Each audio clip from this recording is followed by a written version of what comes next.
Hey, New City. We got a lot of great stuff coming up in the month of March. We have our infertility and adoption prayer group that's starting to meet again. You can see details about that on the website or in our bulletin every week. We have the free sale coming up, a great event that a lot of people look forward to all year long on March 14th. Women's Happy Hour, I understand, is happening later this month as well.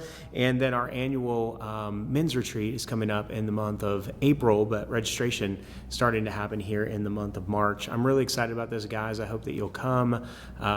Ladies, if you have a guy that you think should go, you should put a bug in their ear about this as well. Mike Kanjan is from Baltimore, is going to be there as our main speaker. He's become kind of a mentor to some of the younger guys in our denomination, longtime pastor of a great church called Chapelgate in Baltimore. He's also the author of a book called A Sometimes Stumbling Life, and we'll have copies of that available over the weekend as well. But April 24th and 25th, guys, don't miss it. It's going to be a great chance to be with other men, but also to grow in our faith together.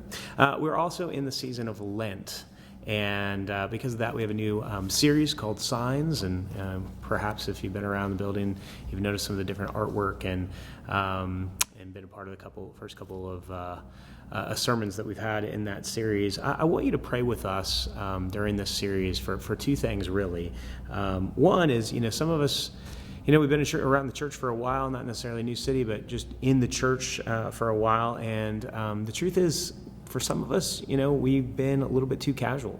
Been too casual in our relationship with Jesus. We've been a little bit maybe too familiar.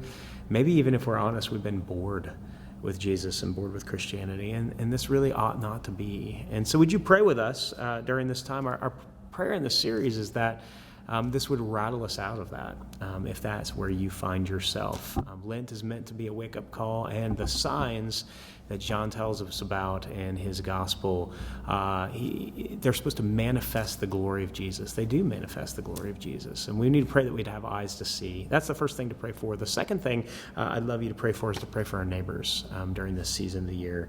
Invite folks around. It's a great time to have folks who might be exploring Christianity to come around to the church. Welcome others, warmly welcome others that make their way here, whether they've been invited by somebody else or found us online or whatever. And then pray that people will get to know Jesus. In addition to manifesting Jesus' glory, John says that the signs are written down and recorded for us that we might believe. Pray for some conversions. Pray that people would come to know Jesus. We've got an exciting month ahead, ramping up to Easter in the middle of April. So we hope you'll join us for all these things and pray along the way as well.